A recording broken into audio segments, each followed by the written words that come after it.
കേന്ദ്ര സർക്കാരിനും കേരളത്തിൽ നിന്നുള്ള കേന്ദ്രമന്ത്രിമാർക്കുമെതിരെ രൂക്ഷ വിമർശനവുമായി സിറോ മലബാർ സഭ അൽമായ ഫോറം. അനാവശ്യ വിവാദങ്ങൾ ഉയർത്തി വയനാടിനുള്ള സഹായം വൈകിപ്പിക്കരുതെന്നും തരം താഴ്ന്ന രാഷ്ട്രീയം കളിച്ച് കേന്ദ്ര സഹായം ഇല്ലാതാക്കരുതെന്നും അൽമായ ഫോറം ഭാരവാഹികൾ ആവശ്യപ്പെട്ടു.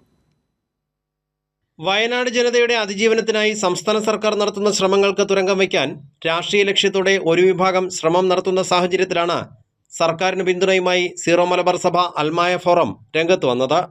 ഉരുൾപൊട്ടൽ ദുരന്തവുമായി ബന്ധപ്പെട്ട് കേന്ദ്ര സഹായം നേടാനുള്ള സംസ്ഥാന സർക്കാരിന്റെ ശ്രമങ്ങൾക്ക് കേരളം മുഴുവൻ പിന്തുണ നൽകണമെന്ന് അൽമായ ഫോറം ഭാരവാഹികൾ ആവശ്യപ്പെട്ടു.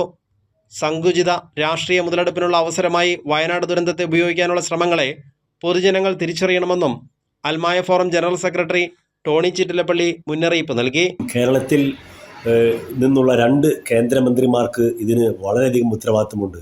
കേന്ദ്ര സഹായം ലഭിക്കുവാനായിട്ട് തൃശ്ശൂരിൽ നിന്ന് തിരഞ്ഞെടുക്കപ്പെട്ട MP ആയിട്ടുള്ള സുരേഷ് ഗോപിക്ക് വളരെ വലിയൊരു പങ്കുണ്ടെന്ന് ഞാൻ ഓർമ്മിപ്പിക്കുകയാണ്. അദ്ദേഹത്തിന് ഈ ഉത്തരവാദിത്തത്തിൽ നിന്ന് ഒരിക്കലും ഒഴിഞ്ഞു മാറാൻ സാധിക്കുകയില്ല.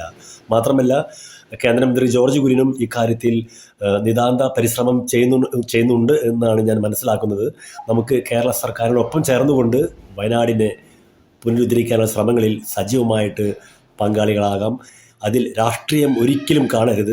തരം താഴ്ന്ന രാഷ്ട്രീയ കളികൾ ഇക്കാര്യത്തിൽ ഒരിക്കലും ചെയ്യാൻ പാടില്ല. നൂറുകണക്കിന് ആളുകളുടെ ജീവൻ നഷ്ടപ്പെടുകയും അനേകം വീടുകളും കൃഷിയിടങ്ങളും ഒലിച്ചു പോവുകയും ചെയ്ത വയനാടിന് ഇനിയും കേന്ദ്ര സഹായം വൈകുന്നത് നീതീകരിക്കാനാകില്ല. വയനാടിൻ്റെ പുനർനിർമ്മാണത്തിനായി സംസ്ഥാനം ആവിഷ്കരിക്കുന്ന പ്രവർത്തനങ്ങളെ കേരളം ഒന്നാകെ പിന്തുണയ്ക്കണം. കേരളത്തിൽ നിന്നുള്ള കേന്ദ്രമന്ത്രിമാർക്ക് ഇക്കാര്യത്തിൽ വലിയ ഉത്തരവാദിത്വമുണ്ട്. ദുരന്തബാധിതർക്ക് അർഹതപ്പെട്ട സഹായം ലഭിക്കാൻ രാഷ്ട്രീയം മാറ്റിവെച്ച് ഒന്നിച്ചു നിൽക്കാൻ കേന്ദ്രമന്ത്രിമാർ അടക്കമുള്ള ജനപ്രതിനിധികൾ തയ്യാറാകണമെന്നും അൽമായ ഫോറം ആവശ്യപ്പെട്ടു. കൈരളി ന്യൂസ്, കൊച്ചി.